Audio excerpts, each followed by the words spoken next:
గాలి అయితే చాలా విపరీతంగా వేస్తుందండి. అసలు ఫ్యాన్ కూడా దాని అంతటదే తిరిగిపోతుంది చూసారా. మొత్తం చెట్లన్నీ కూడా ఊగిపోతున్నాయండి. ఉసిరికాయ చెట్టు కూడా అసలు మొత్తం కూడా వాలిపోతుంది. ఈ వర్షాల కారణంగా మొక్కలకైతే చాలా ఇబ్బంది అవుతుందండి. మనం ఇంట్లో పెంచుకునే మొక్కలు ఏమైనా ఉంటే సరే వాడిపోతూ ఉంటాయి కదా. చూడండి మొత్తం మొక్కలన్నీ కూడా అసలు చాలా విపరీతమైన గాలి అయితే పొద్దున్నే స్టార్ట్ అయిపోయిందండి ఈరోజు. ఏదో సౌండ్ వచ్చిందండి. ఏంటా అని చెప్పైతే చూస్తే గోడ మీద కుండీ అయితే పెట్టాము ఒకటి, అదైతే కింద పడిపోయింది.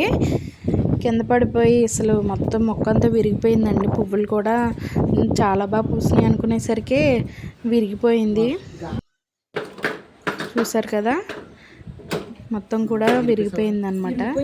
కుండీ కూడా విరిగిపోయింది. దీన్ని ఇంకో కుండీలోకి మార్చాలి. వర్షాల వల్ల అయితే మనకి తర్వాత నెక్స్ట్ ఇలాంటి పనులు చాలా ఉంటాయి. మొక్కల గురించి అయితే 1 అవర్ అయితే స్పెండ్ చేయాలండి ఇప్పుడు మేమైతే. పక్క అయితే మా పాప చాలా హ్యాపీగా ఆడుకుంటుంది. వాన వల్ల పంట తిరుగుతూ ఆడుకుంటుంది అనమాట.